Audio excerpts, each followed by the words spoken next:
Trailblazer Poker Tour is back for Season 2. With over $2 million guaranteed at this stop, it all kicks off in Dallas and Las Colinas. Top 100 players in the Trailblazer Season 2 leaderboard will qualify for the $100,000 invitational free roll. Be part of the action and take your shot at the prize. See the full schedule now at texascardhouse.com to lock in your seat for the Trailblazer Poker Tour.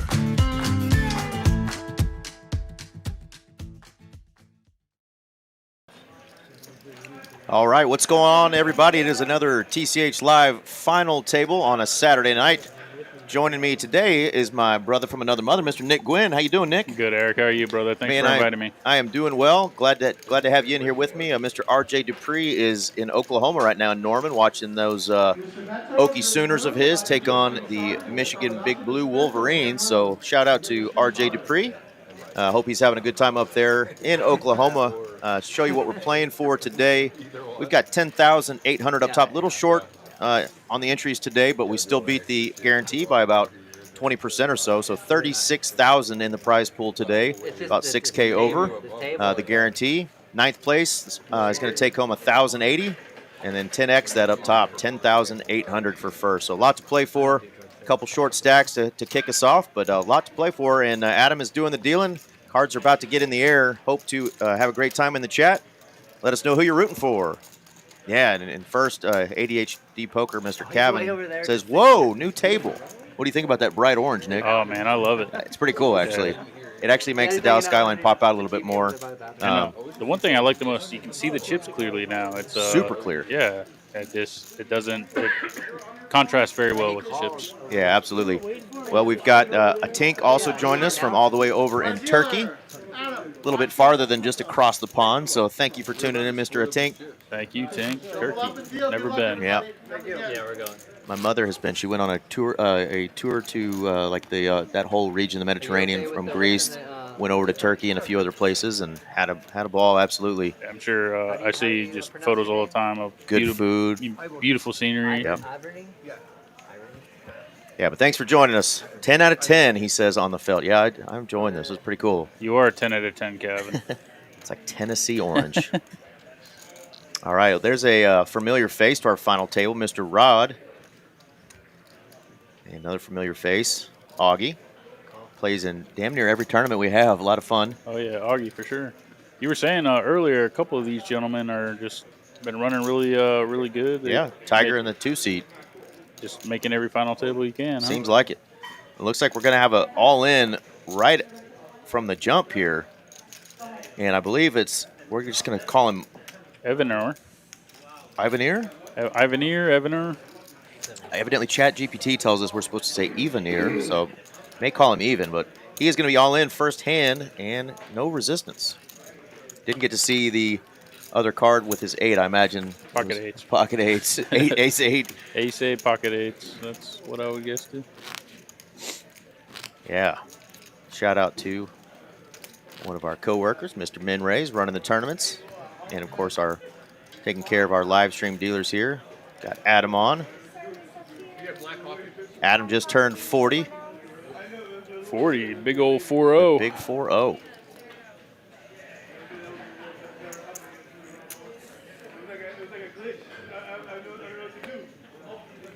I asked Tiger where he got the nickname Tiger, and he says it's because of his golf. He plays a lot like Tiger. He laughed and said no. He said it's because I have tiger tattoos on my arms. Well, that's a good one, though. Yeah.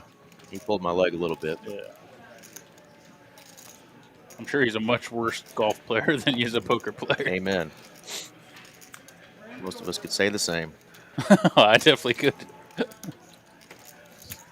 Looks like Ryan's going to get through the blinds. He was our super shorty. He's in seat 6. I think this is his first final table on this live stream. I played a lot of cash with him lately, so fun to see Ryan there on the final table. And how about 3-4s? 3-4, slot machine. First one to C-bet, likely to take this down. Obviously, another player there you're familiar with, Andre here. Oh, he plays in all our tournaments. Amazing player. Very good player. Yep. And you know what? He was in that same 3-seat when I was in the 2 seat on my only final table appearance here at TCH, and he did the knockout blow against me. So Unfortunate. Still going to root for him, though, because he's had quite a bit of success here at TCH. He's a good gentleman.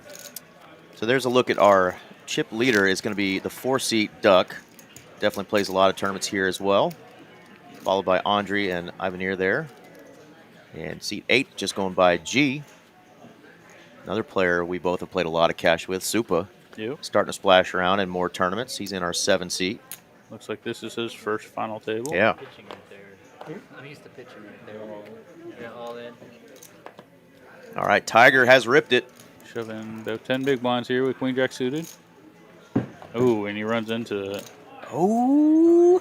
We have a snap fold, but that has to be a misread. It has to, right? The snap. What? Snap fold jacks? So I did What, talk to, sub 10 bigs? maybe he knows that Rod has ace-king. Somehow, some way he knows. I mean, sub 10 bigs, jacks. He says, I have to call. And indeed you do. We kind of feel like if Jacks was correct, Ryan had to call as well, but he let it go. We will have to ask him about that one later. Yeah, we sure. I mean, he's a shorters too, so there's no real ICM pressure. Yeah. And no real big pay jumps till you get up to about 4th place either. So here we go. We got a flippy flip, kind of. Flippity flip. Tiger all in. Really just, they must know. Well, they know 2 Jacks evidently been folded, so his percentage is real low here. Not enough. There you go. Queen ball, corner pocket. Hold up. Ace or a king. Can he dodge it? Yes, he can. This is how Tiger does so well. He wins his flips. Yep, you've got to win those flips, and he does.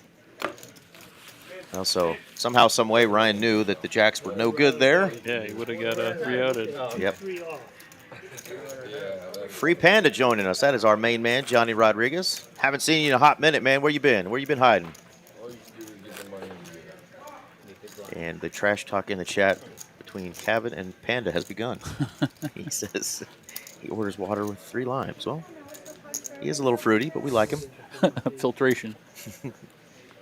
Yeah, loving the felt, man. It really does make everything pop out. Love seeing this. Look at his comment. Everybody? Only if we weren't monetized, my friend. Everybody scan your card. Everybody? Yeah, everybody. Yeah, we promised Jay, our new GM, officially that we would be on our best behavior in here in the booth. T3. And we're good, obedient friends and employees. That's right.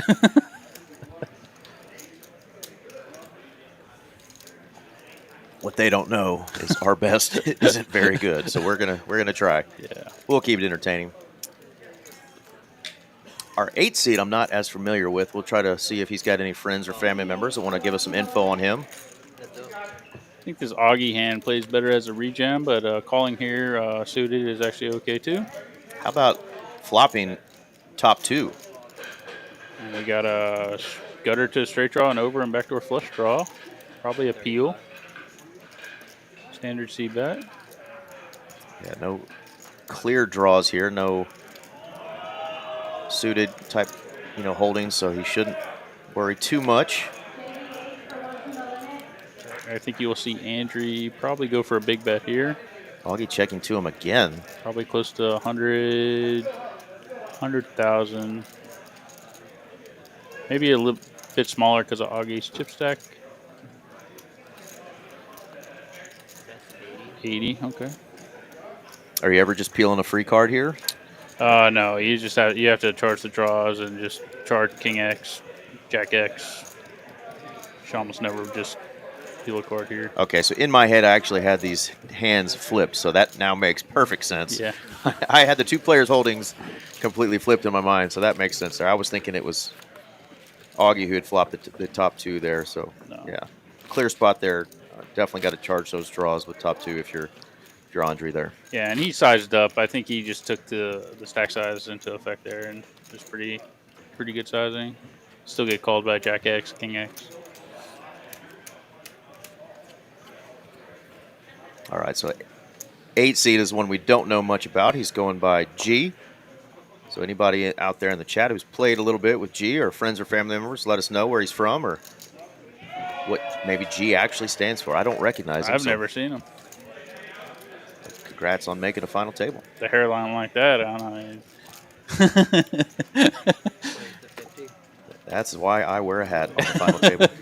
You were right about the lights, by the way. I'm not as confident, yeah. Shout out to a man with confidence. Augie's hair looks good, though, you know? Yeah. Or lack thereof. We're just trolling a little bit of these players. All these players are actually outstanding gentlemen, I'm sure. And all playing for $10,800 up top today. Dahoud, I'm with you, buddy. That was a tough one. We got the little G-men next week. Great time of year, though. It's always poker season here in Dallas, Texas, and we got more tournament series coming up, highlighted by that Trailblazer Poker Tour you see on the felt there. But, of course, football season is already kicked off and rocking. I'm sure being a Cowboys fan, you have to be rather optimistic with the result of the Eagles game. Absolutely. Especially losing Micah. I think that the run game looked really good. The offensive line looked good. Dak looked good. Yeah, no moral victories, but that actually at least gives you confidence going into the next week. Yeah, competitive against the Super Bowl champs. Ryan not looking for a moral victory either. He's wanting a double up here. And is he going to get called? Yes, he is. He is going to run into it. Pretty standard spot here. Ace-Jack versus the Ace-Queen. Short stack, dominated, at risk for his tournament life. He's going to need a little bit of that run good that probably got him here. Let's see if Ryan can land here.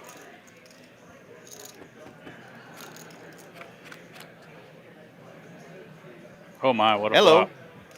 How about a jackety-jack? Hearts for him as well. Oh, my. 10 of hearts, not an option.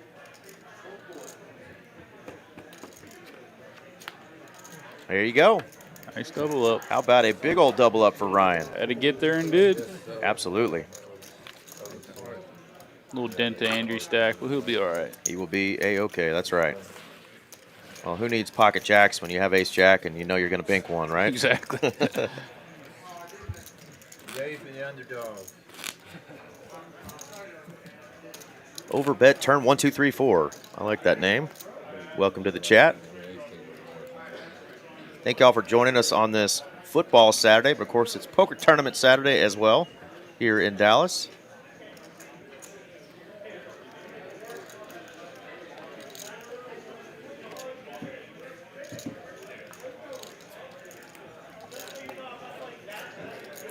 G's got a little Jason Statham look to him, you know? Oh, yeah, you're right. Yeah. He's got the glasses on, very serious. Wouldn't want to find him in an alley. No.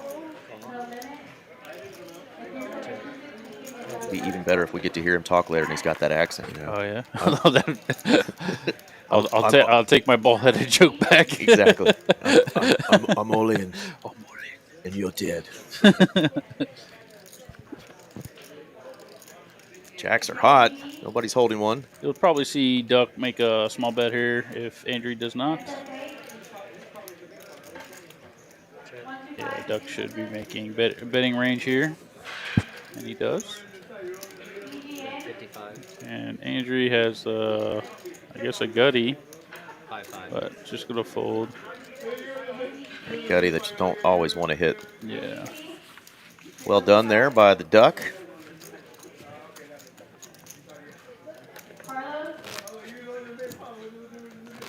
We had a player on our stream passing out ducks the other day, so ducks are popular too. Ducks. I saw someone with a duck earlier, and I thought Jeep owners are the ones that, Yeah. you know, collect or have the ducks. So I asked the guy, do you own a Jeep? He's like, no, I just have a duck. I was like, what? Yeah, it was Charlie, one of our more usually colorfully dressed gentlemen on the final tables, and he says his wife calls him Big Daddy Duck. So we had fun with that one, that's for I'm sure. sure. Yeah, I bet y'all did. He came with a sack full of ducks, though, and passed them out on the table. That's the only thing she calls. That's them. right. All right. One king jack is all in. Another king jack folds. Augie is ripping it here from the hijack. And it gets through. All right, so some big compliments coming in from our friend John Ortiz, coming in from Cranston, Rhode Island, saying commentators do a very good job. Well, we thank you. We've got a great team here, and of course, we're blessed to have some really good players like my man Nick Gwynn, who's with me today as a guest commentator, that keeps this fun when RJ and I do get a little break every now and then. And Overbet Turn saying this is the best poker live stream on YouTube outside of WSOP season. Well, we greatly appreciate that. That's a huge compliment. Thank you. We are always trying to improve this, so we take suggestions too. But we're having a good time, and Texas Card House definitely puts together some great tournaments, so it kind of makes it easy for us. Oh, yeah. Well, Augie got the King Jack through. Now he's looking at a couple of fours. C3, can you scan? He's in a very interesting spot here with ICM. He decides to limp. All right. Calls 20. Since the 9 seat's short, again, ICM is only a couple $100 here. It's still. Call.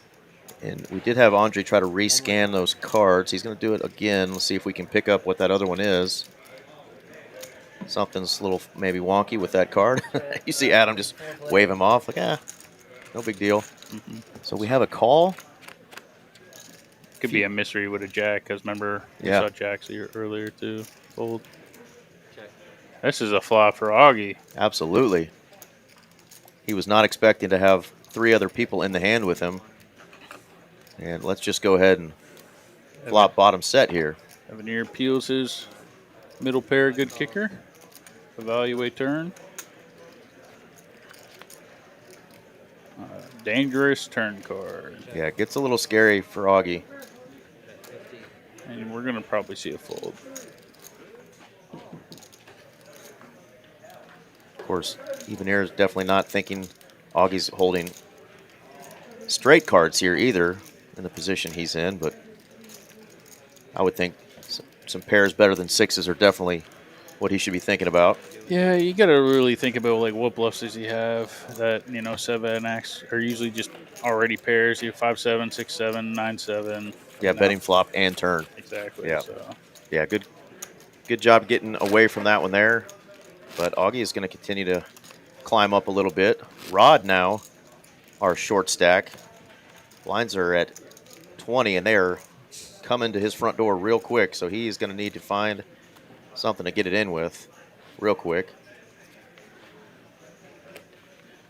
Rod was on our final table, the $1 million main event for the Poker Atlas Tour, so great run there, and another spot here on a final table, but he's going to need to get it in here quickly.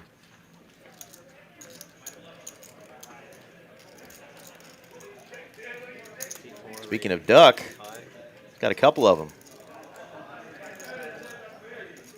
Okay, we're going to likely see a 3-bet here. Some players play this passively because of ICM, but like I said, I'm not sure with the small pay jumps. It's really a factor right now. So duck raises to 55, little over C5 raises. a min click, and now let's see what Evenor goes with. 40. Good fold by Ryan. So just under 3x, and yeah, easy fold there for the Ducks. Nice takedown there.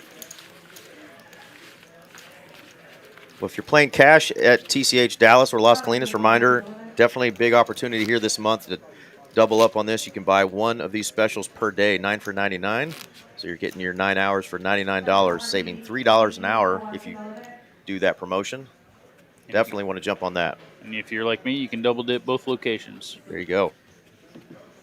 Definitely want to take advantage. And that's all month long. When we have these big poker tournament series, do you feel like the cash games get a little juicier in the room? More Yeah, folks coming in town? And most certainly, especially after they bust a tournament. Yeah. Some of them either tilted or just have nothing else to do, you know what I mean? So, the cash games, everything gets more juicy. speaking of juicy, Rod is all in with the King 10 suited. Andre waking up with a couple of hockey sticks over there. Pair of 7s. Yeah, looks like everybody else is going to get out of the way, so we are going to have a flip.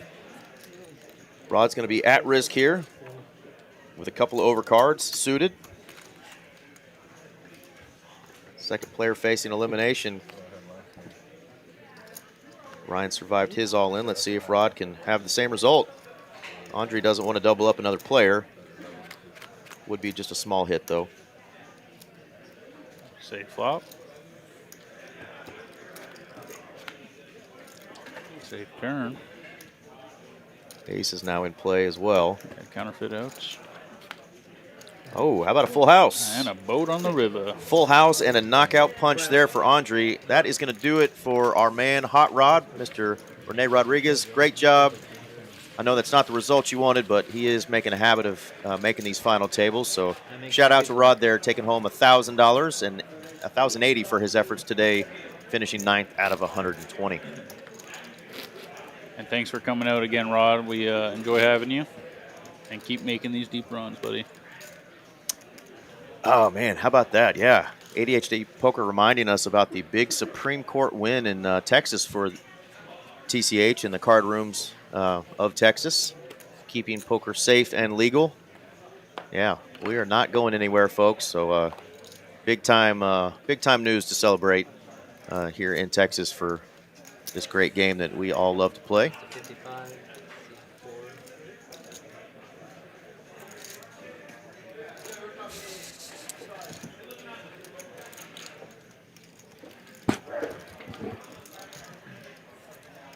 We got G with a hand here that likes to call and 3-bet. Decides to call. Heads up. Duck has him dominated to this flop. Graphics a little slow to catch up. We can see that Augie has already folded the Jack Triz. There we go. All spade flop. Great flop for G's holding.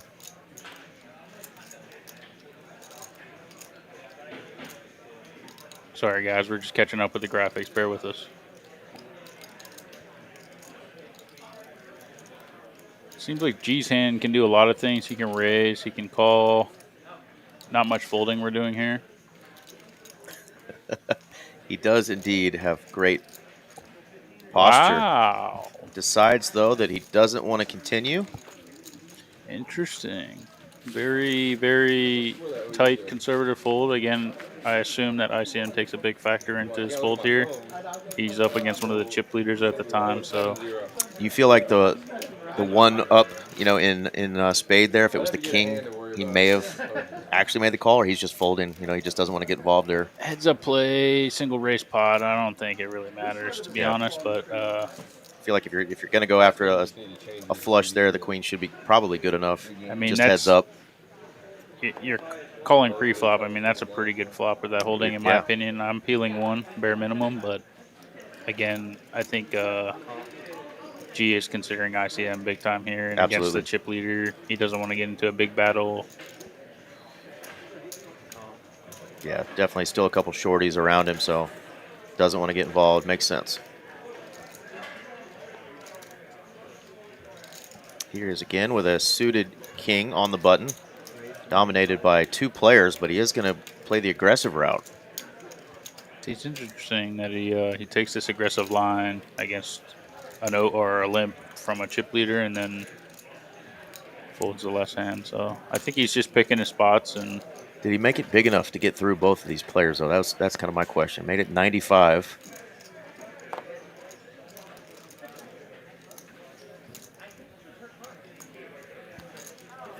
I mean, we're learning a lot as commentators here. I think a lot of these players, if not all of them, are definitely ICM aware. They're making relatively tight folds and relative to chip EV. So it's going to be I think it's going to be a relatively interesting final table and the outcomes. Yeah, I mean, you can see, right? The next player out gets $1,200, but go to third place there, Yeah, 4,000. So huge jump between those spots there. So really, you know, these shorter stacks need to be, I think, a little bit more on the aggressive side now and trying to get double ups and not really considering an extra couple $100, right? Let's play for some big time money up top. I agree. Let's look at it again. It was Casey Powell hitting us with a super chat for $9.99. Thank you so much. Thank you so much, Casey. Well, we just lost Tiger, but just kidding. No, Tiger's still there. We lost our 9-seat rod. Those two are on the final table so often that I was getting them confused for a second there. Big blind call. 3 players. Tiger was really excited to be here and wanted to shout out his grandkids. Oh, goodness. Big flop here. Bet 80. I hope I didn't just jinx Tiger. I think Tiger's a very good player. He's going to easily get away from what happens moving forward. Yeah, just one club. There is an overcard. Called 80. Wow, just a call. And this is just a dream spot to smooth call in position. No reason to get it a line. Yeah, there's Jack 10 straight outs, but I think with 2 players betting and calling, we don't have to get too aggressive. Not on this street, I don't think. This is a spot I would just call. I don't know how you feel about it. You can see he's already lining up some raising chips. I know nerves can sometimes, get you there. You're worried about, somebody hitting like a Jack 10 maybe. I mean, it's really the only hand that you're looking at right now to be worried at. I like a flat call here and really start piling it in on the turn, but he is going to go ahead and raise now. And it's more so his position why a flat call kind of work. Like if he's at a position you can raise and, just, deny the equity from the draws and then, get called by Queen X. But I think the fact that you're in position, keep your opponent's bluffs in and, try to maximize getting as much chips in this pot as you can with a bottom set. Yeah, and with one of the players super short, the other player having a big stack, I think, Andre probably, if he had a big hand, would be the one putting in a raise. So he does just decide to call, though. And now it does get a little scary. Yeah, scary. It's still a turn. G has to bet. Obviously, we're denying equity from Jack X now. So Queen Jack, King Jack. Well, King Jack gets there. Queen Jack, Jack 9. Ace Queen, we're getting value from King Queen. It's almost a pure bet here. And he is just going to pile it in, yeah. Maximum pressure on a hand just like what Andre has here. This puts Andre in a very tough spot, but it's actually a very, very, very easy fold. You look at ICM considerations. You look at your stack size and relative to everybody else's stack size. Is my opponent ever bluffing into 2 players here? You know what I mean? Seems very improbable.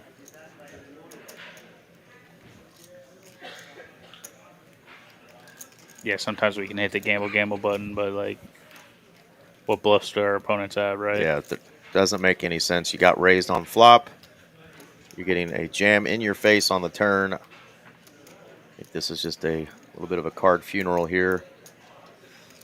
We should be saying goodbye here shortly.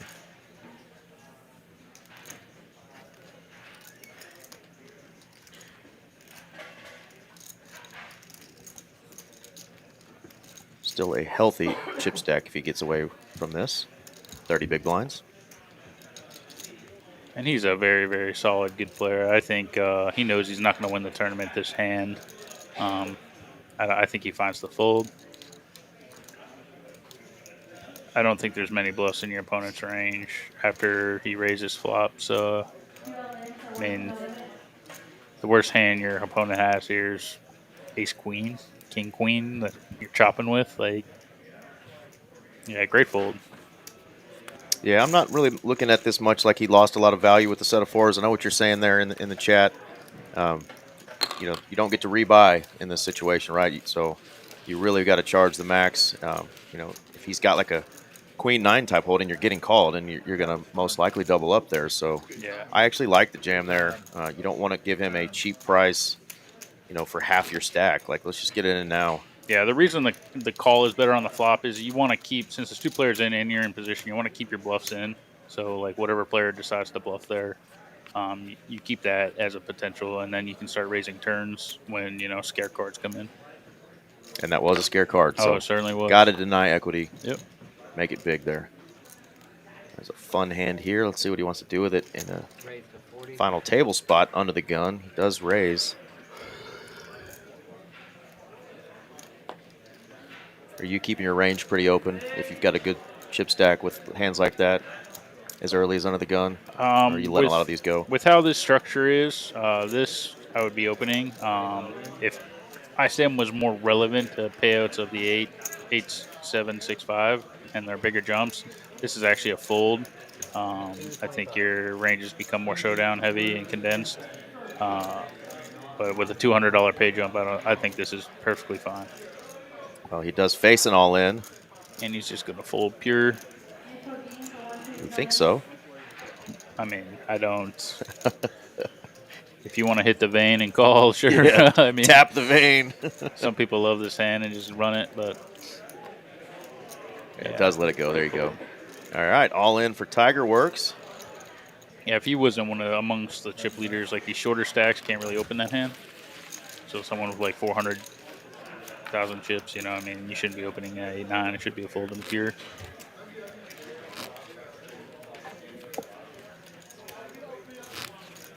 All right, through 17 hands, just have the one elimination. 8 players still remain, playing for 10,800 up top.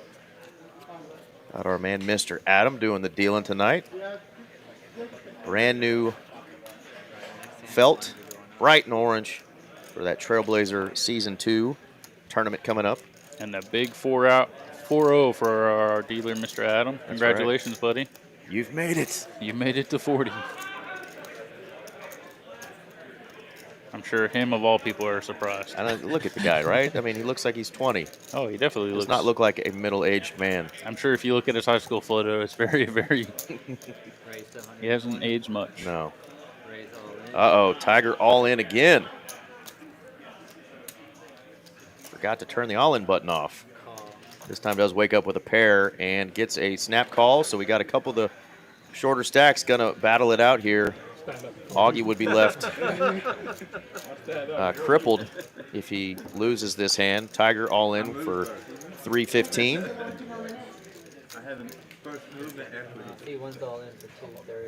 Both players standing up for equity, they said. I'll be honest, I'm actually probably folding the king queen in this spot. I think so too. But like you said, they're short. ICM isn't really relevant with these $200 pay jumps. Let's gamble and try to win this thing, you know? If you can put your opponent on specifically what he has, sure, let's flip. But how do you know you're not dominated here? Yeah, that's... Yeah. And Augie and Tiger play with each other a lot. I think that he probably knows that he could be wider than most. Or we'll say correct ranges. Needs to fade a king or a queen only. Oh my, the Tiger run. Oh, the Augie smashes it. Yeah, Tiger runs into it there on the river. 8th place Tiger, thank you again for making another final table. Congratulations on your score. Sorry it didn't end better for you, buddy. That's right. 8th place, $1,225 there for Tiger. Great run. He wanted to shout out his 3 grandchildren, Lucas, Asher, and Blair. So shout out to the family. Another great run for Mr. Tiger, and we know we will see you again. Always looking dapper when he comes in, well-dressed, always got the watches on and some jewelry and showing off the ink. One cool cat. So thank you for coming out again, Tiger. GG's.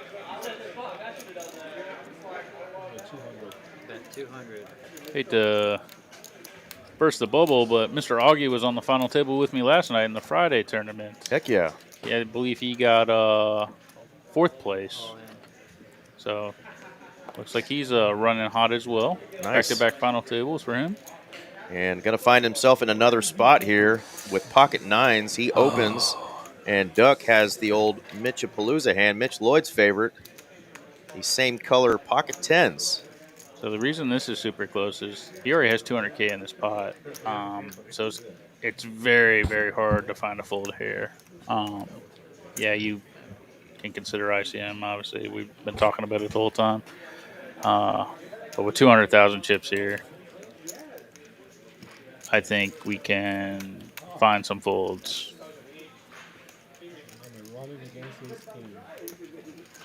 Feels a fold. What a fold. Just had him pipped by 1 there with the 10s, and that's going to put Duck over $1 million in chips. First player at our table that's cracked that mark. They came to the table a little bit less, obviously, in play in this tournament with fewer entries, so think 900K was the big stack at the time. G was already up to $1 million. I stand corrected. We've now got 2 that are over $1 million, but so 2 big stacks. Ryan and Supa now are shorties. Still a lot to play for though here. We haven't seen much from Supa. I guess he seems like he's been just card dead. Yeah, a little bit so far. Raj letting us know out there on table 1, says there's some crazy cash action. Says come over here. Oh yeah, Raj. All right, that's our man, Run Good Raj. Supa, right after we talked about him, wakes up with an ace queen suited, takes one down. I think you're right. That last hand, pretty tight fold, getting away from those 9s. ADHD poker feels like about 90% of people are just going to pile that in there. Yeah, especially after that 200K already in the pot, man. That's pretty disciplined fold, if anything. I can't imagine myself. Granted, I'm not opening that size, but if I'm putting that much chips in, I'm just running it. Yeah, that's the problem, right? It's the 200K. Like the open didn't make a whole lot of sense making it that big if you're not going to get it in. Yeah.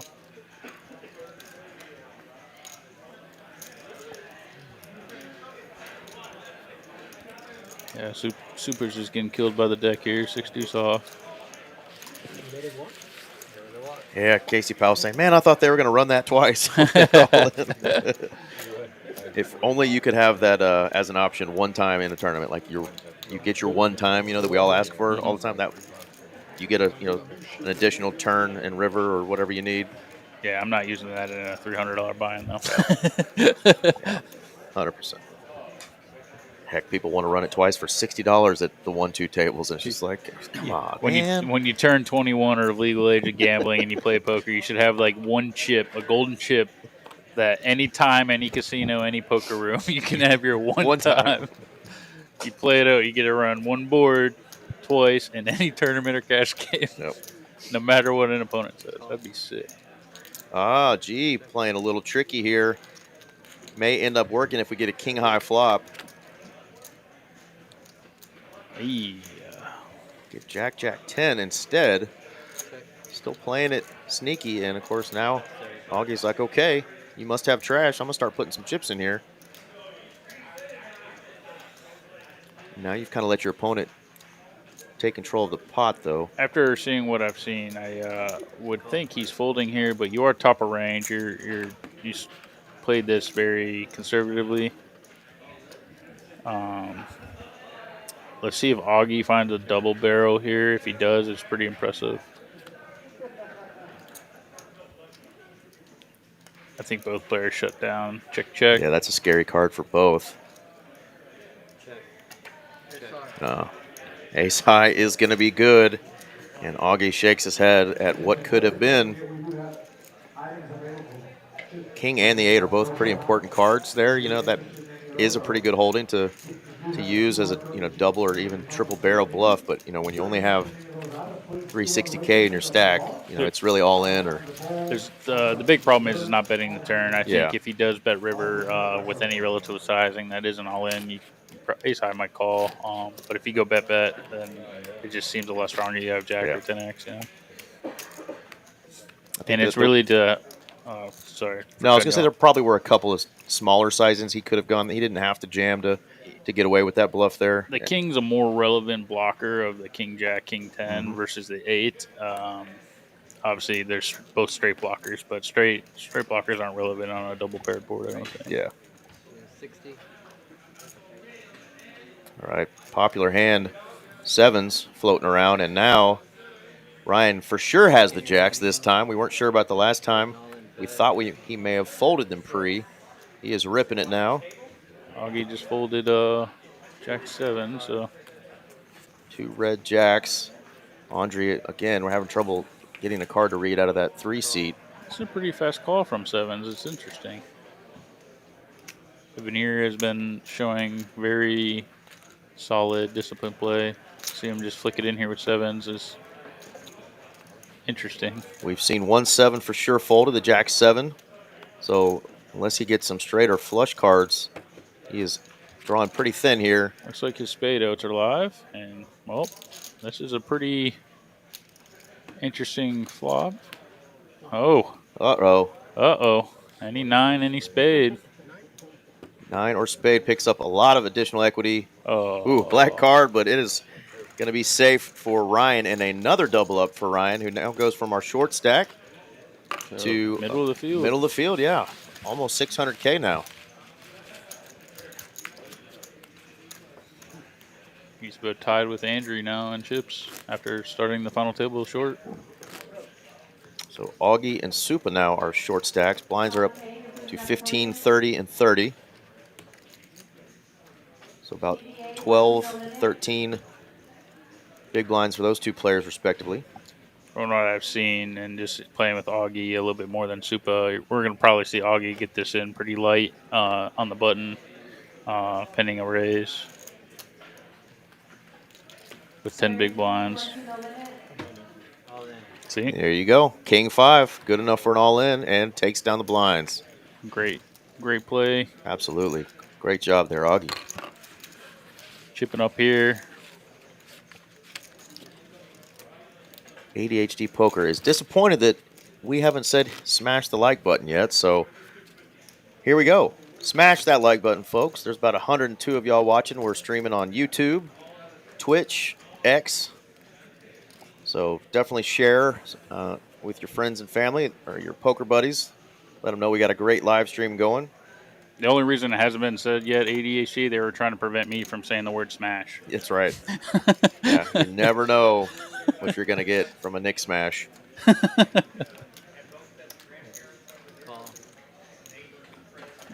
Interesting here. Augie just going to call in the cutoff with a kind of hand. Queen 9. Don't like putting chips in if you can't call a raise. You should never be limping the cutoff here. It should just be open or fold. I know you.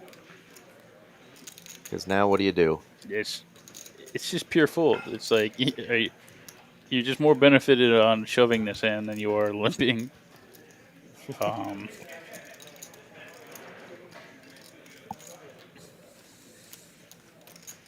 Yeah, you're not calling. Yeah, get rid of that hand. Shows the jiggities. Right on time for Lego to join us, who just loves it when people tell him what to do and when people show their cards unnecessarily at final tables. He will probably hit us with a tisk momentarily. Lego not happy. Bubbled this tournament right before the cash. I was hoping to see him on a final table, one of our faves. And he was going to be your replacement, by the way, if I couldn't get you. We were going to get Mr. Lego. Lego in the booth. He's a much more handsome commentator, I'm sure. Better beard, for sure. Most definitely. Even though you've got a good one. Most definitely. All right, Supa. This hand's got to go. Got to go. Got to go with it. I think with the image here, we're going to find a lot of folds here, even tight folds. G doesn't want anything to do with it in the low jack with the pocket fours. Seems like everybody spikes a set of fours, though, with that hand so far. Yeah, after seeing Ryan's image, I'm very, very sure he's folding. He doesn't benefit from calling here. Yeah, just get rid of those blinds. No harm, no foul. Move on to the next one. Yep. Yeah, I mentioned to him that we kind of talked and looked at the payouts before the tournament started, and I was just, hey, congrats on a final table here. He's like, yeah, I'm short, though. I'm like, yeah, but look at it, man. You have nothing to worry about until you get up. The fourth. You have nothing to lose. Just run it. Just run it. Run it up. See if you can't bink a few big hands and get right back in it. And that's exactly what he's done so far. So I mean, there's a $4,000 heads-up match. You know what I mean? That's, if these players just fired one bullet today or even two, they're all in a good spot. They're guaranteed making some money. So I also played with Ryan a couple weeks ago in a cash game. Such a good dude. Yeah, and, cool cat. Very, very logical poker player. But he's relatively new to tournaments, so it's cool to see him in the streets and, performing well. Absolutely. Augie taking it down with my favorite pocket pair, the two black queens. Let's call them Venus and Serena. They don't ever lose for me when they're paired up together like that. Yeah, I mean, did Venus or Serena ever lose a doubles match? It seemed like they never did. You know what? I saw Venus actually the other day, and she's in her 40s now, and she's back to playing doubles, and they crushed it. She and her her sister? No, it was another gal, but they crushed it together. So shout out to the aforementioned Black Queen, Miss Serena and Venus. Augie continuing to get some playable hands here. Yeah. So what I'm learning here, this is probably bad for Augie if I ever play with him. He's limping and min raising these very mediocre hands, and then he's like 3 to 4xing all preens. So this is a very, very interesting dynamic. That because ace 5, I'm just like min clicking. I'm going 60K. It's definitely worthy of an open. Instead, he just tries to limp again, hoping to see some cheap flops, and you shouldn't be getting cheap flops on final tables. Never. In a tournament. And he does not, because G wakes up with the 2 black tanks here, pocket 10s. Oh, he's just folding pure against 2 overcalls as well. We're going to see fold, fold, fold.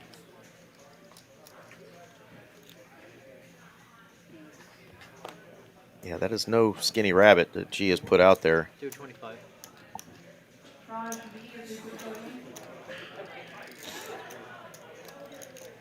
You definitely don't have enough to make your opponent fold here. Your hand performs better as a shove, if anything, limp shoving, repping, aces, kings, trap kings, or ace king.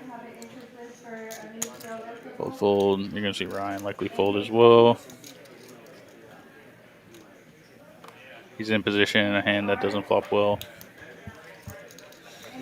Nice hand, nice hand. Pretty standard stuff from everybody. The wild card's definitely Augie.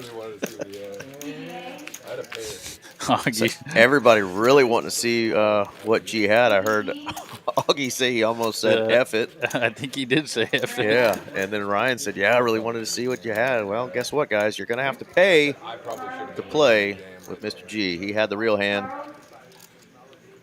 And we know from seeing the cards that had Augie decided to say F it, he was in a world of hurt.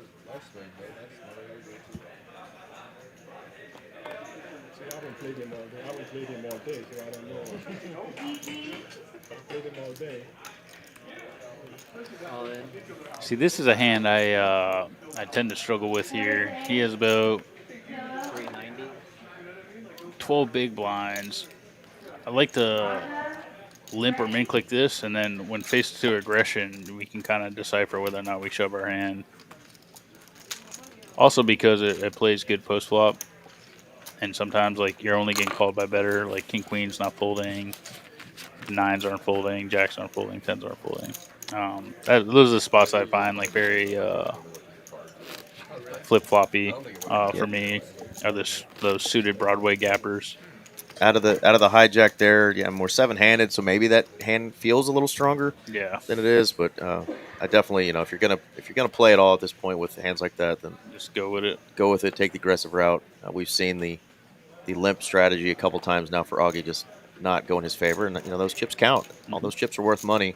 He's giving away 60,000 in limps, just this orbit alone. We don't have enough players at this time.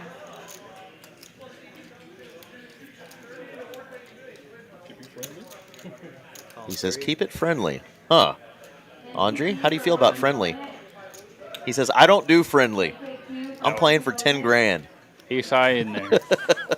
And look at the face of Augie. Says, that is not friendly, my friend. He's got a hand that wants to see a flop but can't. He shows him the ace. He says, there's your friend. Put it right up your ace.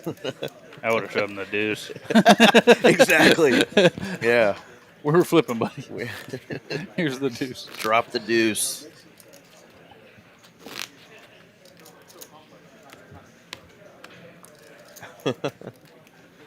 Well, there it is. Lego letting us know a little bit about some hands that he played earlier with the one with the great posture, Mr. G. And is this the hand of the hour or what? Jacks and 7. Yeah, we're not even an hour in, and we got jacks again. And 4s. Jack 7s and 4s have been hot. Yeah, they have. Pretty fast folds. Seems like no one had anything to contest these jacks. Respecting the under the gun min click.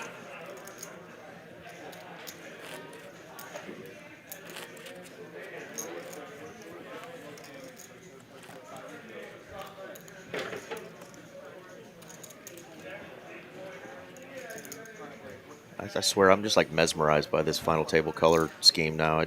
Everything just pops so much more. Everything, the chips, the cards, the The players. skyline, everything, yeah.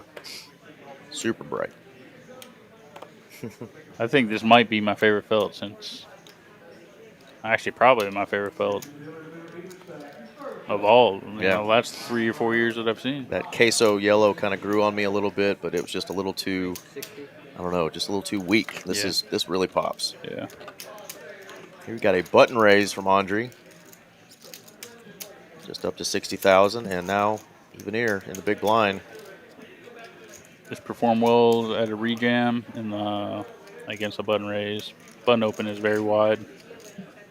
You can call, see post flop. You do have a draw to the nuts. But I think exceptional players are going to find a rejam here. All in.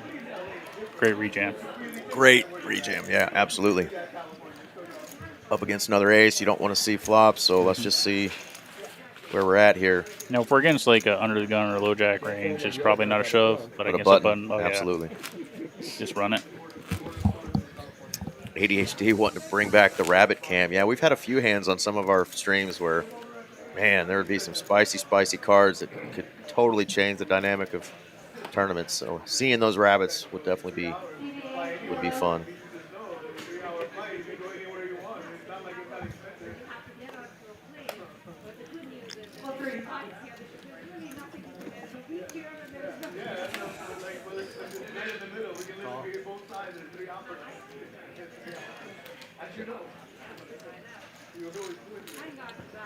Yeah, Ryan's got the Texans hat on.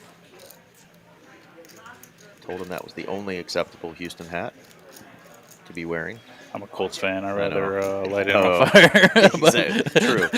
But you guys owned the Colts for like 15. I mean, owned the Texans for 15 years. Yeah, so. it's like the one franchise in the division I actually feel bad for because they just, get slapped by the deck in the sense of poker. You look at a football team, the talent on the roster this season looks very promising, but it also looked promising with J.J. Watt and yeah, Captain Massage Parlor and DeAndre Hopkins. That was a great squad, but that's the trouble with paying all that money to just 3 players. Yeah. It's hard to find the rest of the squad needed to win.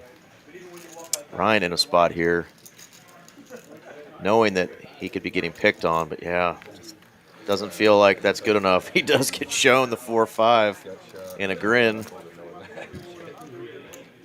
Says, I had you, buddy. That's why the ace-8 should have just shoved pre instead of checking it back. Gets through, Lego, be happy, man. Your Astros are dominating Jacob deGrom right now, 4-0, man. Top of the 8th. Yeah, we got Nick in the booth, man. Yeah, Dexter. What's going on, Dex? Dex and effects. I'm just glad Lego didn't call this Astro Orange. All you can eat. Tennessee Volunteer Orange, if anything. Yeah, it's pretty accurate.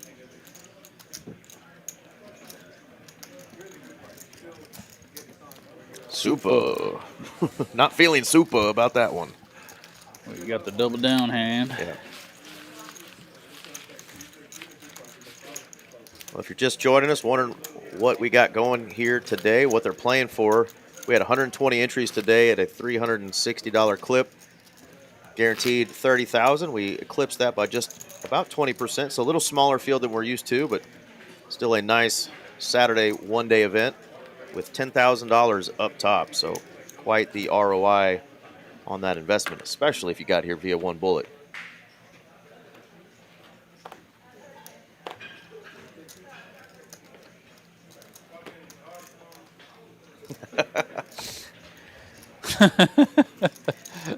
I'll have to describe what that is because people in the chat might be wondering, oh God, 2020.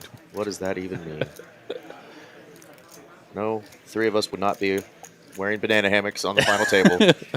We were going to do a final table where every 30 minutes we have to eat a hot dog. Oh. So, if it's a long stream, but we were going to cap it at 10. How long are the hot dogs? Yeah. Great question. We talking foot long or normal size? Well, what's normal size to you, buddy? I mean, I am Canadian, probably not that big. Action-y flop here. Let's get off the hot dogs back to poker. We have a Jack 9 and a Jack 10 open-ender. Open-ended backdoor hearts versus top pair. Decent kicker. Ryan seems with a $100,000 bet. He's just going to run this hand. Yeah, G very stoic. Has top pair. I don't assume that G's folding top pair. He's probably just ripping. Yeah, he is. And Ryan's got to run it. Ryan is going to run it at risk. Needs a 10. Needs a 7. 10, 7, or queen. We're running hearts. Running hearts.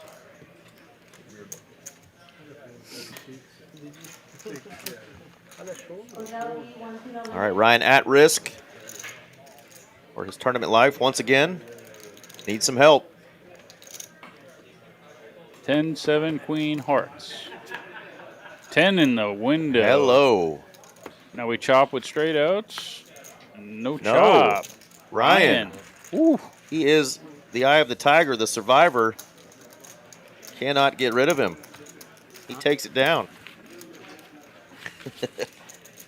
Oh, we finally have somebody joining us from Twitchville. Ice needs whiskey. I like the name there. D-Hop, man, he is good. He's still in the league somewhere. Where's D-Hop playing? He's playing with Lamar Jackson in Baltimore right now. Right. He's, I think, their third wide receiver in the rotation. You still have, basically, once Lamar gets out of the pocket, who does he find, kind of thing? I think he's more going to be a red zone target. Yeah, he's a beast. Yeah. Those ginormous hands of his, that just like the ball just sticks. Yeah. Zay Flowers as their number 1, and then Rashad Bateman, and then 2 very good tight ends when healthy. Yeah. And Mark Andrews and Isaiah Likely. So, but don't forget, Lamar threw for 40 touchdowns last year, so there's plenty to go. Plenty to go around. Scan it and see if it does it. Anyway, Must be a jack or his readers. Yeah, it seems Audrey's like going. Yeah, Adam letting him know it's the 3 seat that is having the problems. If he does get to a heads up spot, we might, move him to a spot where we can guarantee we'll be reading the cards accurately. Sometimes it's those cards itself. They have those RFID chips in them, and if there's 1 or 2 cards, that quit scanning during the tournament, we always pre-scan before the tournament starts, but sometimes that RFID will go a little bad and switch out the decks.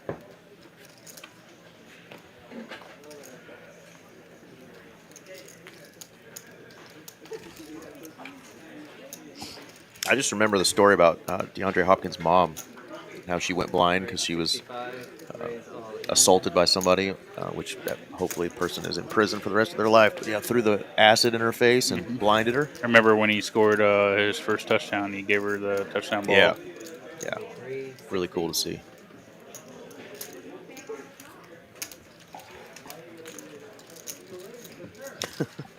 Oh, we're getting news that in a few hands that none of the cards will scan, so that'll be a fun one. Augie taking that one down. So just one player right now has over $1 million in chips. That is the Duck Man over in the 4 seat. Usually when G took a little hit there from Ryan to get him back under, but he's still in good shape. Usually when these stacks start evening out, once we get 4 or 5 handed, players start to consider chopping just because of the variance that's involved with these final tables. But I don't think you'll see it right now 7-handed. Yeah. Very unlikely, especially we had a couple shorties still, like Supa. Yeah, the C word should not be in consideration for a hot man. Yeah. And Andre, again, with that mystery ace, takes it down. We know that the jack of spades and the jack of clubs are scanning because we've seen them in a hand. Yeah, we definitely seen it, but we might have thought there could have been a misread with Ryan's jack-jack.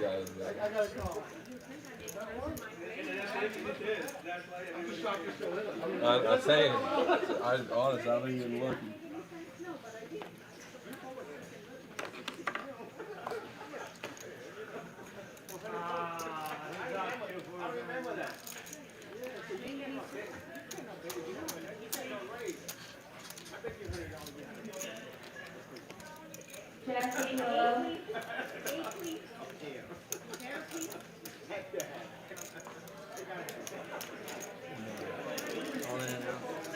All in from Augie out of the cutoff with the Ocho Cinco.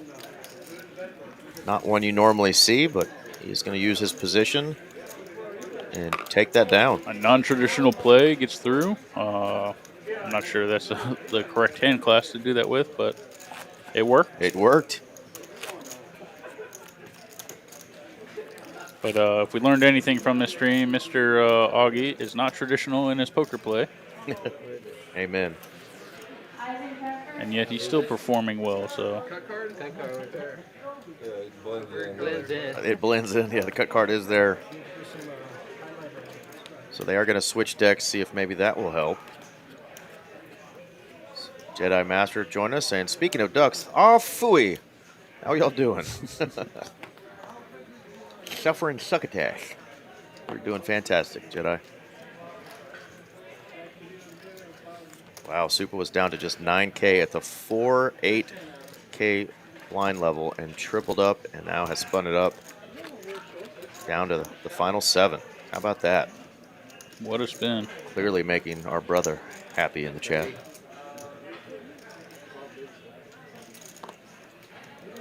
Hit a pair, bet a pair. 5's good enough.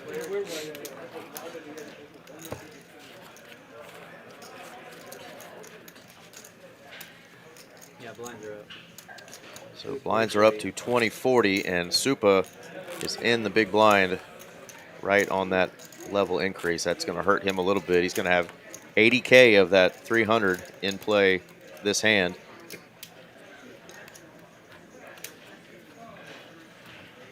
Which again, minus that ace-queen hand, he's just been stumped by the deck. But Yeah. he's still alive, apparently, from Mr. Lego here. So Had an ace-queen twice this final table, and literally that has just been it. Absolute trash other than that. But has laddered up 2 spots already. 80. oh, Patrick's winning that all day.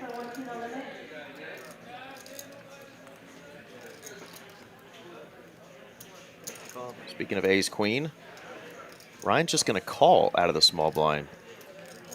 I think he's doing this to induce the short stack here. It's not going to work. Super's just going to check and full probably unless he has premium. Do you feel like you're getting a good enough price? Nope. Let's try to find another spot and just get it all in.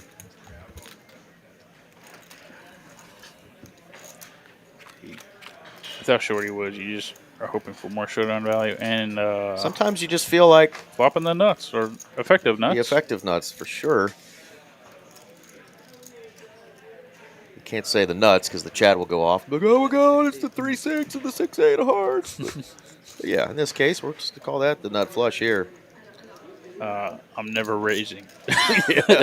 Never raising. Never raising. Yes, you have the nuts, buddy.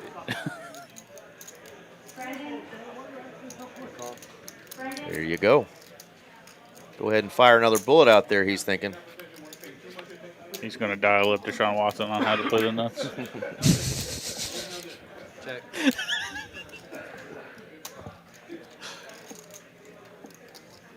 Fort Lauderdale, Florida in the house. What's going on, Anthony? Good old Fort Lauderdale, Hollywood Hard Rock. Thank you, Lego. TCH yellow, Most of us were just born with 2. table 7. Some unfortunate with one. Shout out to Lance Armstrong. 120.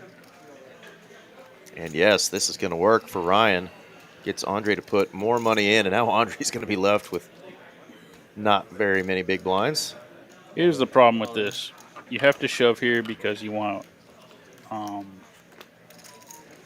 you don't want a heart to come, right? So is your opponent really going to bluff another heart? Probably not. Yeah, not when you've got the ace and the queen. Yeah, so you're just hoping he either has a set or hearts as well, or some hand he doesn't want to fold. All right, we're on hand 41. Again, guys, in a couple hands we'll have a little issue with the stream. A couple hands won't be displayed, but bear with us. Everything got corrected. Love it, Lego. Yeah, Deshaun Watson did not know he was going to get so much hype in our chat. But, yeah, as a poker player, He indeed enjoys the backdoor draws. Him and Justin Tucker. And the owner of the Patriots. That was actually his favorite, I heard. What's that guy's name again? We're getting old. Yeah, I don't know. Shout him out, though, in the chat. Owner of the Patriots. I see his little stubby ass. Gillette Stadium. Gillette Stadium. What's that guy's name? Who knows? We got an all-in, though. Supa has finally found a spot and a hand he's willing to get it all in with. Queen Jack of Hearts and Yvonne. Oh, don't do it to us. Don't kick us out of here. Hot dang. It seems like this is one of the hands that we're having issues with. Bear with us.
Well, folks, we have lost the stream, and it was in an all-in hand. We will try to give you an update of whether or not Supa survived that all-in hand. Supa still in? All right, getting word from production team that Supa did survive that all-in hand. We just didn't get to see the flop. That was the Queen Jack versus the Ace 10. We should be getting the stream back up in just a few minutes. So if y'all want to take a quick breather, get something to eat, something to drink, talk a little trash about the fact that we lost the stream again, feel free. Going to put up a few things here for y'all. Reminder of what's coming up. Trailblazer Poker Tour coming up September 25th through October the 14th. $2 million in guarantees, including hella satellites. We've got some $80 satellites to get into the $300K guarantee multi-flight event, and then some, I think, $140 satellites to get into the $1 million main event, which, of course, is going to be towards the end of that series.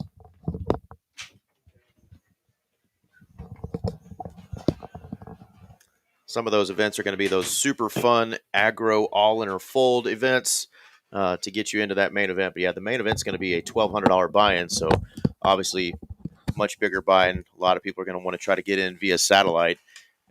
So definitely want to check that out. I'm going to put up that video real quick. Again, I got Nick Gwynn joining me tonight. He is not to blame for the stream crapping out on us. Maybe it is me. You know, I am Canadian.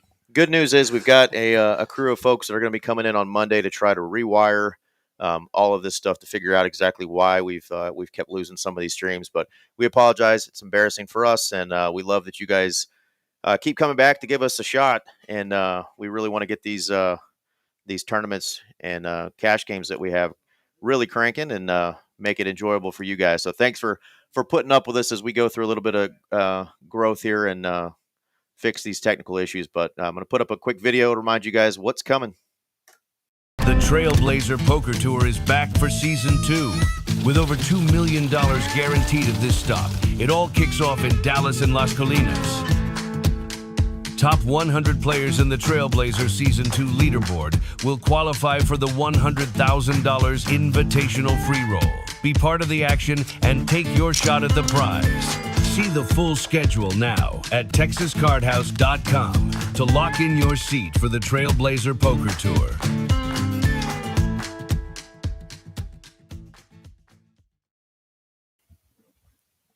Yeah, learning that it may be the whole internet went out at this location. But cash game players out there, folks that are going to be coming in town, want to know what the dealio is at TCH? Well, you pay by the hour here at our club. There's no rake, and it's $14 an hour. There's a membership fee as well. But this whole month, if you happen to be here, it is $9 for 90 or 9 hours for 99.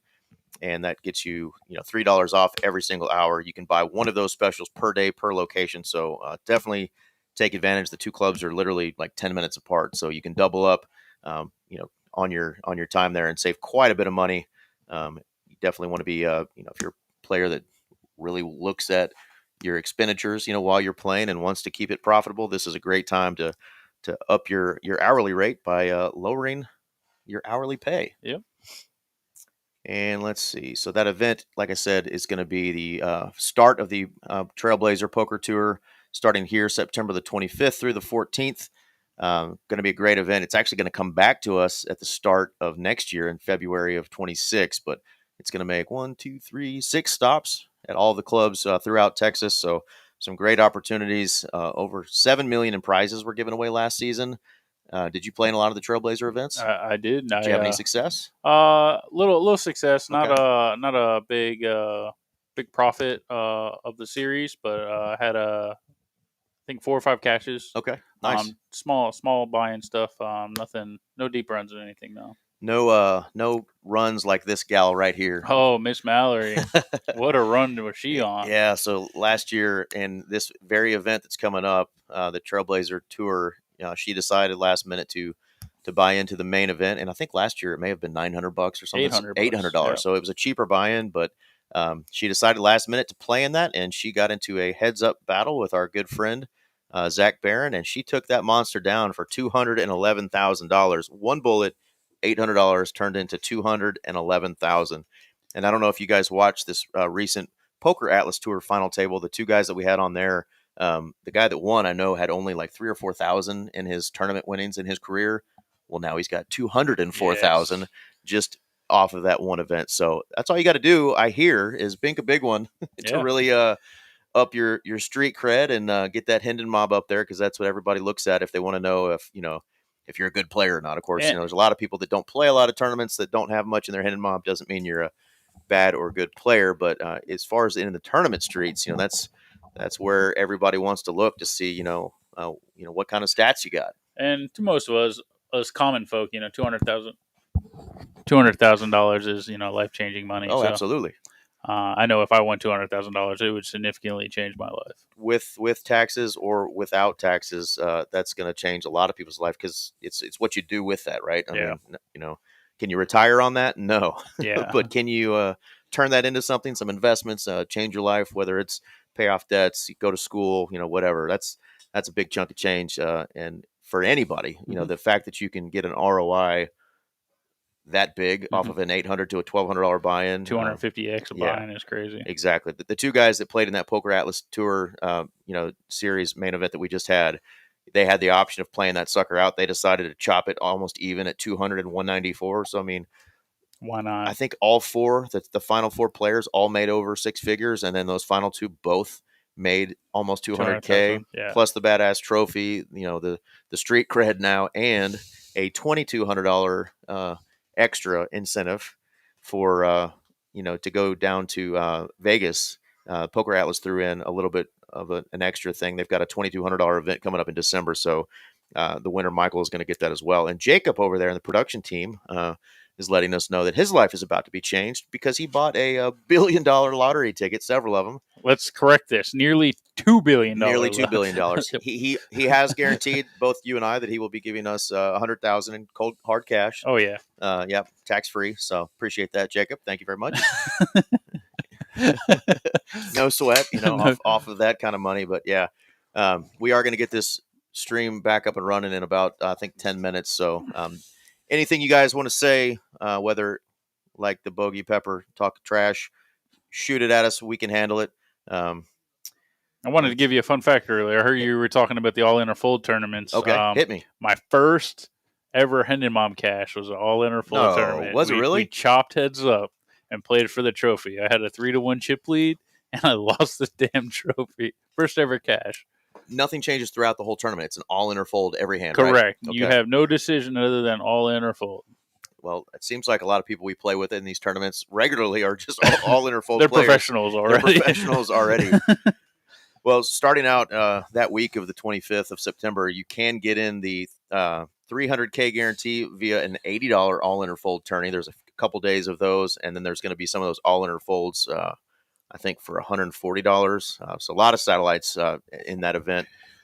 $2 million, I think, in guarantees already in that sucker. So, and for those players that are really like to grind pre-flop ranges and push fold stuff, you would really excel in these tournaments. So I definitely advise you to give it a try. I know it sounds a little gambly and fun, have a good time, but I think there is some edge to be gained in these tournaments. So feel free to fire a couple and enjoy yourself. Yeah, and you see there are three of the events that they're really focused on, obviously promoting is the No Limit Hold'em Multi-Flight, $300K guarantee, the PLO Multi-Flight, $250K guarantee, and then the $1 million main event. The full schedule is up, though, so if you go to Texas Card House's website right now, find the link for tournaments, and then find the Trailblazer Poker Tour link, you will get the full calendar of events, everything from the satellites. It's all on there. Again, that's starting out in just a couple of weeks, September 25th. Great opportunity, though. We're going to have our normal tournament schedule going on. And, of course, on the 14th, there is one more tournament that we want to mention. On the 14th of this month, on a Sunday, it's like a warm-up, right? Yeah, it's just called the Donkey Derby. So come on out, donkey it up. It's $150 to get into, and it's a $25K guarantee.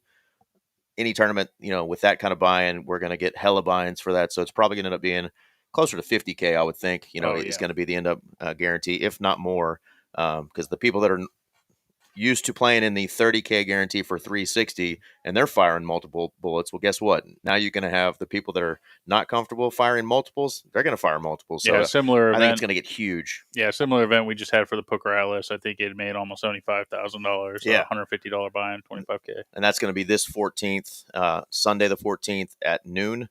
So wake up, come early. Have some fun, watch some football with us, and play in the Donkey Derby on the 14th. And then just a couple, 10 days later, we'll kick off the Trailblazer Poker Tour series here. We do have just a few more minutes. We lost a few fans in the chat. Understandable. We're hoping to get the stream back up and running in about 7 minutes or so. Hit us up with any questions if you would like. I'm Eric Van Loozen. I got Nick Gwynn in with me. RJ Dupree is up in Oklahoma right now at the OU Michigan game. So shout out to RJ, who's not with us today, but he is in spirit always. Shout out to Mitchell A. and Lego, who are still in the chat. Looks like about 4 minutes is when we're going to be back up. So maybe a quick bathroom break or something, and we will be back on. It says we lost internet connection completely at our location, so that isn't fun for all the folks out there in the room either, but we definitely are going to get that up and running for you guys. And like I said, we do have somebody coming in on Monday to really try to help us out with that, because clearly we've had some issues with the technology side here lately. So we're going to try to get that rectified, and no comments on that word either. They tried to hit me over like, oh, yeah, rectified, huh? Is that what your doctor said? Yeah. Wrecked him. Doctor said it nearly killed him. All right, ADH Poker, what's your blood type? I actually don't know. What's yours? I wanted to make a joke, but I'll keep it PG. It's B positive. B positive. Stay positive, but test negative. That's what Charlie Sheen says. Oh, yeah. I mean, that was the joke implying similar, of course. similar connotation. But, yeah, I'm just be positive. Well, who's watching football today? We got big things happening. Of course, the Astros are kicking the crap out of my Rangers right now. So all you Houston fans, high five. At least one of us will be making the postseason this year. We were biting on your heels, but doesn't look like us Ranger fans are going to quite get there, as we're losing to the Stros. Looking at LSU finally getting some points against Louisiana Tech. Looks like Alabama finally getting a Woo. W. Oklahoma up on Michigan at home, 21-10. Yeah, some good games today.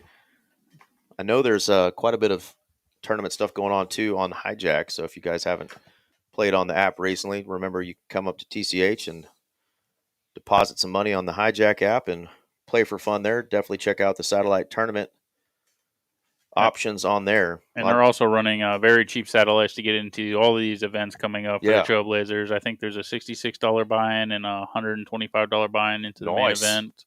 And they're doing mega satellites, guaranteed 5 and 10 seats. So check those out. It's a good opportunity to get in these events very cheaply, and you can play from the comfort of your own home or play from your cell phone.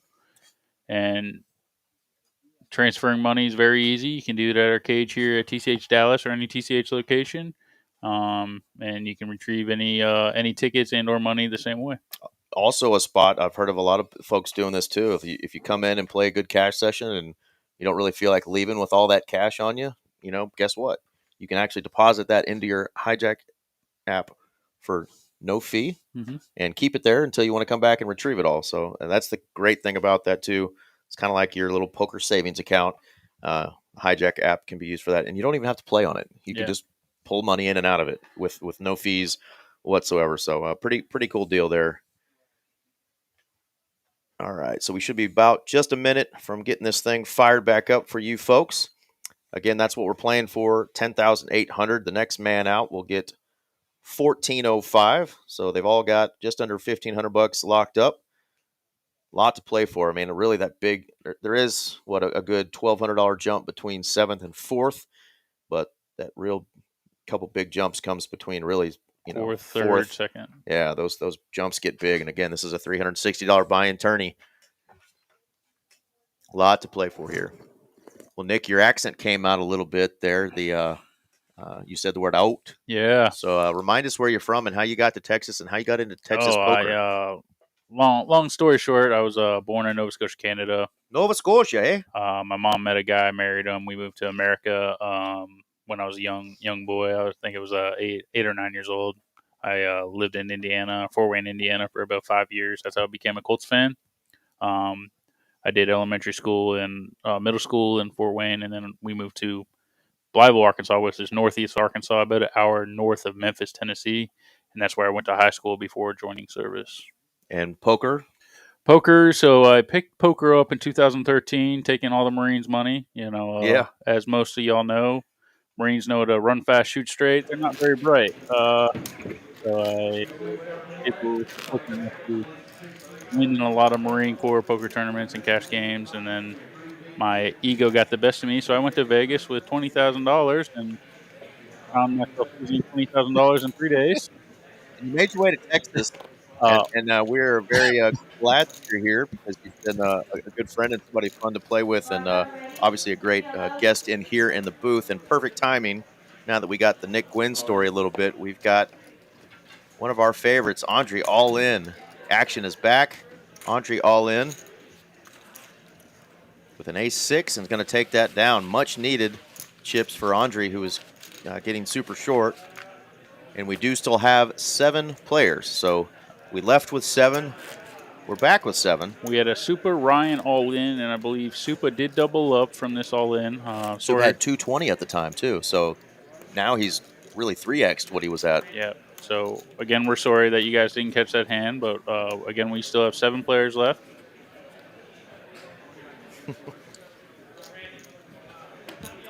ADH Poker says, thank you for your cervix, Nick. I thank myself for my own cervix as well. No, I appreciate ADH Poker, man. Andre is all in again, and now Duck has something to think about. That is a good chunk of Duck's remaining chips, and he's on the button with an ace-10. From my experience playing with Mr. Duck, incredible player. I think he's folding this hand. Big ICM implications here. All the stacks are pretty balanced from what I saw. You really don't want to get into an altercation here and be dominated. Yeah, we can see the cards. He sees them. Obviously, we're snapping But he is going to get a call from Ryan, and he's got my favorite hand, the 2 black queens. Andre at risk. Venus and Serena. Here we go. Can they hold?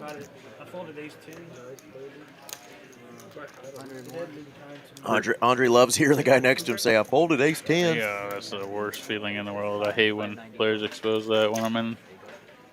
Yeah. It's just like makes me feel depleted. Just let me believe I have 3 outs, all right?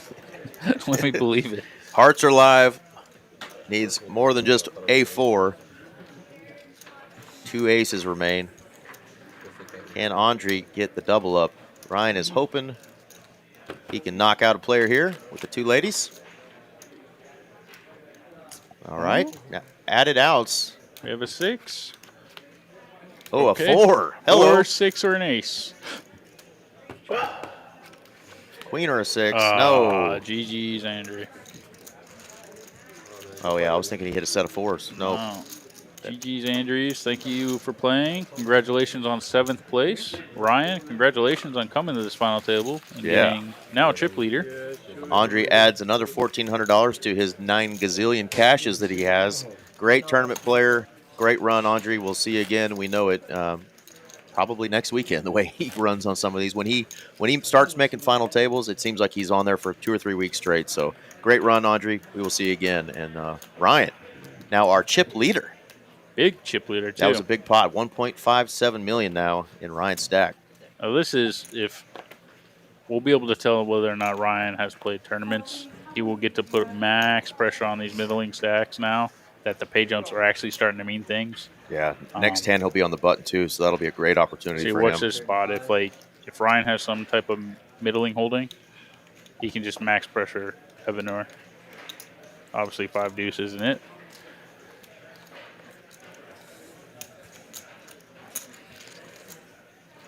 Yes, Lego, I know. They're putting it on us. ADHD Poker, don't lie to us. Don't tease us now. He says if he ever makes and wins a big one, he's taking us to Vegas. We'll win this lottery for us, ADHD, and you know what? Vegas would be very fun.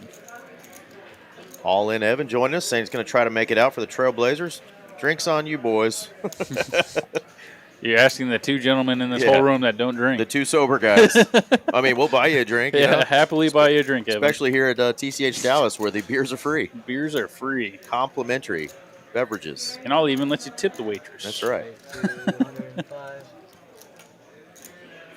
I believe you, Calvin. Supa back to holding rags. G-Money. Calm, cool, and collected, but says nope. He's been happy to get several ladder ups. I'm thoroughly happy seeing how disciplined, seeing Supa. I know a couple months ago, he comes up to me and asks me, a bunch of, poker questions or coaching questions. And I, within relevance, I share what I can to players and friends and stuff. He's really improved his game in the last few months. So yeah, I'm happy to see him perform well and see him at this final table, playing very well. Takes a lot of pride in it. And I always love seeing players that, you've got the guys that just come in the room, like to have fun, splash around. But, it's really fun to see guys that are really taking pride in their play and want to get better. And, of course, at the end of the day, it's a lot more fun when you're winning. Oh, absolutely. That's my favorite part about poker is, the mental and psychological aspect of the game. You know what I mean? Obviously, I enjoy, shooting crap and, talking at the table. But at the end of the day, we're all still trying to make money. So we're not here hoping to lose. Yeah. The Lord says to be charitable, and I prefer to do it outside of the poker room. Exactly. Augie is all in. Those 7s we've seen so much this final table are all in and at risk. And now we've got G over there. That's 80% of his stack he'd have to commit here. Blind versus blind. This is actually a very tough spot, you guys. Yeah, it looks like he tried to just limp right out of the small blind, and Augie punished him for it. Yeah. Which I think that if he does open 3x or 2.5x, he probably calls off here. Yeah. So the limp might have saved him. Might have saved him a little bit, yeah. Again, I think some of these players have an untraditional style and no certain dynamics, and some of them don't. So respect. They're playing their tails off, and they're getting it done. All right, down to our final 6. Over 120 entries today at 360 a pop. Actually, when he comes over here to tell me the blinds are up, just tell him. And now G is on the button with Raised to 85. a little inferior hand than he had last time, the Queen Jack, but he's got position, very important. And he uses it, takes it down. Takes down the blinds. Yeah, good question. I don't know, because I don't know G's full name to know what his Hinden mob looks like, but let us know if you're a friend of the G unit over there in the 8 seat. If you have any info on him and his poker career or what his full name is so we can shout him out.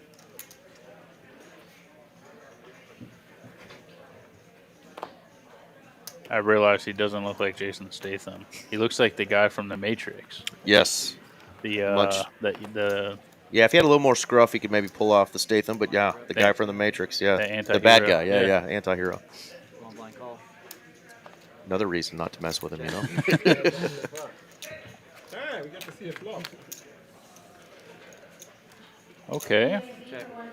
Evenor flops an open-ender with some diamonds. Bet 40. Only diamonds, so he bets it.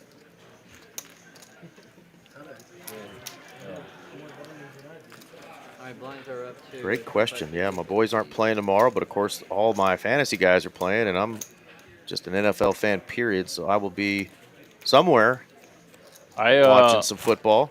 I plan on being in Tyler, Texas, and visiting my adopted dad, and we always do every other Sunday. So first Nice. Sunday of the week, I'm going to go visit him and go enjoy some pizza and some chips and queso and There you go. watch some ball with my dad. NFL ball, heck yeah. Good stuff.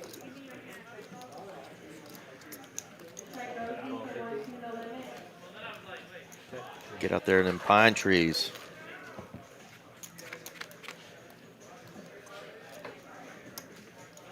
All right, nobody landing anything here. First to bet, we'll take it down. But how about a straight for Ryan? Bet 55. I'm seeing an awful trend here. The blind versus blind, limp small blind. They're limping good stuff and bad stuff, so it's interesting. Raise. Oopsie.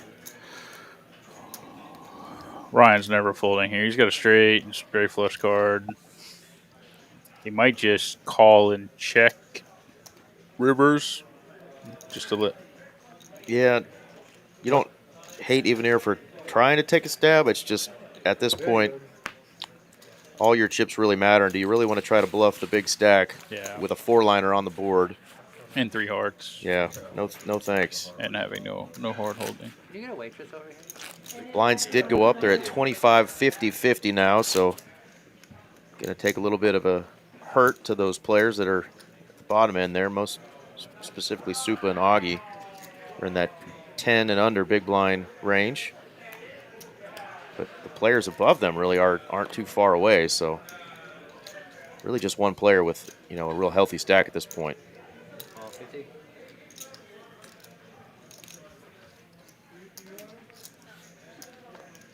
Good question there. Yeah, good old 7-layer dip. Got to be a southern thing, I think.